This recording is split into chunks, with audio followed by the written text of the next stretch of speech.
A new analysis reveals that U.S. airstrikes have killed at least 22,000 civilians since the terrorist attacks on September 11, 2001. In total, about 100,000 airstrikes were conducted, with a major uptick in drone strikes, specifically under President Barack Obama and continuing into the Trump administration. The report was released after President Joe Biden's orders to withdraw all U.S. troops from Afghanistan and just ahead of the 20th anniversary of 9/11. But with Biden vowing to hunt down ISIS-K, will the war on terror continue? RT's Isa Ali has those details. There's long been debate over the role played by the United States' Air Force when it comes to civilian casualties in the Middle East, and a report by Air Wars, a London-based group which analyzes the impact of the United States' so-called war on terror, has estimated that between 22 and 48,000 civilian lives were taken over the course of the past 20 years. Now that, alongside other studies we've seen which look into the impact of the US's so-called war on terror, Brown University saying that 387,000 civilians having lost their lives over the course of the last 20 years, deaths caused by different sides in all of those conflicts. But of course, they're not just limited to Iraq and Afghanistan. There are also airstrikes having been carried out by the United States in other Middle Eastern countries as well. The United States, for its part, of course, it is leaving Afghanistan, and there will be many in the region perhaps happy to see the back of those occupation forces.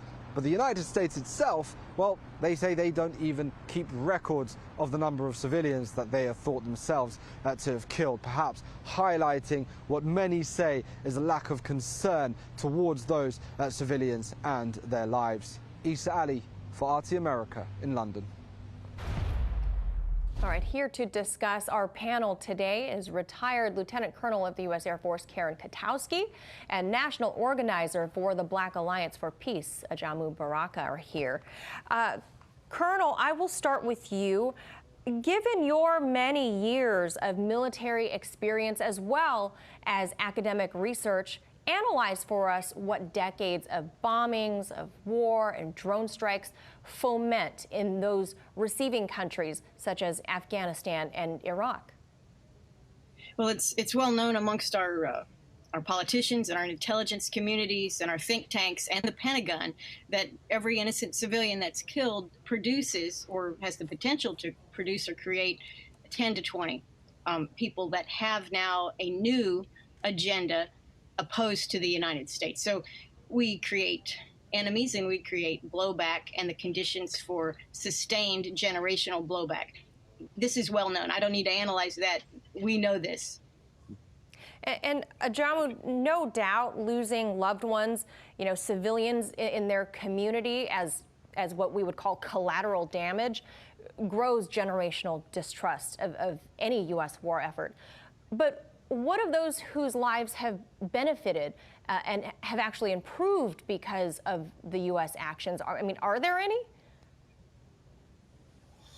Well, I guess it really depends on who you talk to. I think from the point of view of the people who are at the receiving end of U.S. benevolence, who end up having their families blown away, they will probably argue that whatever benefits came from U.S. intervention and NATO intervention were very small compared to their sacrifice. And that's really the issue, that we have foreign interests who determine for other people what is the acceptable sacrifice for those people. And so they make a cost-benefit analysis that says that certain numbers of people can die in order for the U.S. to liberate the nation. But, those people who have sacrificed, those people whose lives are lost, they were never consulted whether or not they wanted to sacrifice their lives and the lives of their families for interests being defined by foreigners. Very well put.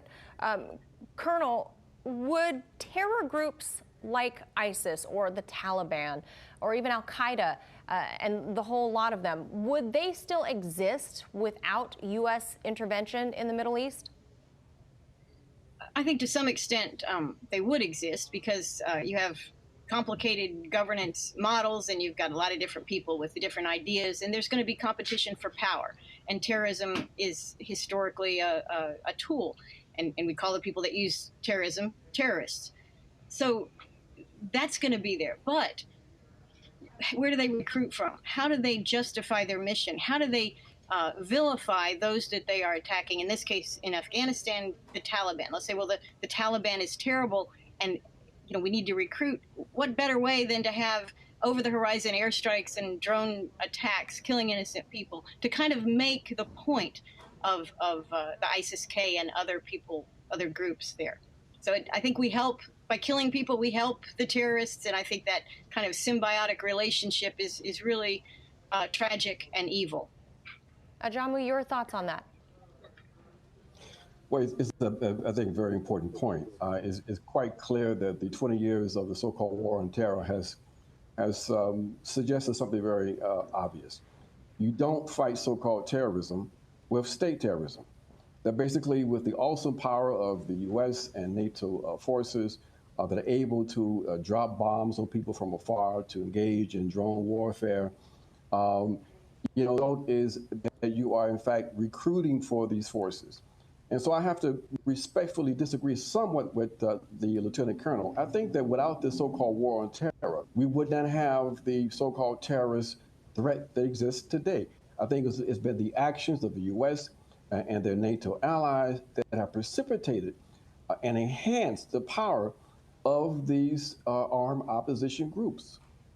Ajamu, I want to stay with you on this. You said something very interesting about dropping bombs from afar, because domestically there is a growing number of service members, these drone operators, who have now reported PTSD because, this is a relatively new technology in war. We will likely begin to hear more of those stories emerge. What do you think we're going to be hearing from them? That people have been traumatized by engaging in criminal activity. And it's interesting, we will hear more perhaps, but it really depends on the form of how we hear that information. Because if you are Daniel Hale and you leak the information so that the American people will know what's happening with their government, then you face the possibility of being imprisoned. So yeah, we're going to find more information out regarding how deep the criminality has been with these criminal attacks, because people have to be reminded that these assaults, these attacks, these military attacks are in fact illegal. Colonel Kaye, what are your thoughts on that? Having served in the military for so long and seeing the development and the growing use of drone strikes, what about the soldiers who are going to report PTSD in the years to come? What they have seen, what can they tell us legally after their time is over?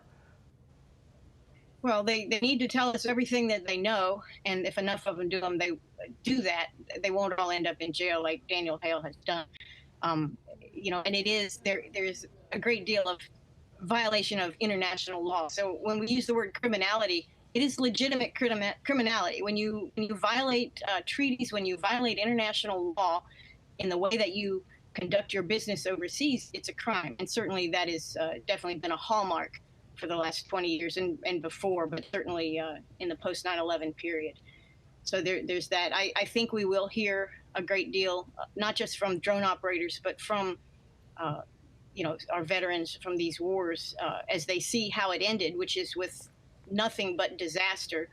No real agenda or objective was identified or achieved in those 20 years. And many of these people are feeling really bad about the damage they've done to their lives and their families as a result of serving. They were told they were doing one thing and they found out it was something totally different.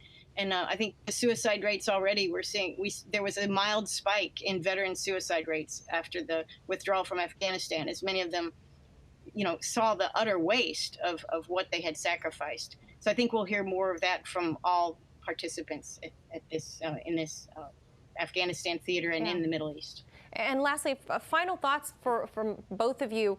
We're coming up on the 9/11 anniversary. There obviously is one side of the argument that says 9/11 happened because of U.S. intervention, constant intervention in the Middle East. What are your final thoughts on that, Ajamu? And then I'll go to the Colonel. that is ironic and actually so criminal that 20 years later, after the so-called war on terror, we're back where we started it with Afghanistan. We still face the same kinds of security threats internationally, and that there seems to be nothing across the horizon that says that the U.S. has learned anything about how you deal with these armed opposition groups or any commitment they have toward upholding international law. And Colonel, final word to you. No, I agree. I agree with what he's described. We are exactly where we were. There's no sign of it being improved. And the Pentagon budget, of course, is almost tripled in non-inflation adjusted terms in those 20 years. So certainly they've benefited. I don't think anyone else has. Yeah, I think you echo the sentiments of a lot of Americans here watching right now. We've got to leave it there. Our panel, thank you both, Colonel Karen Katowski and Ajamu Baraka. Thank you.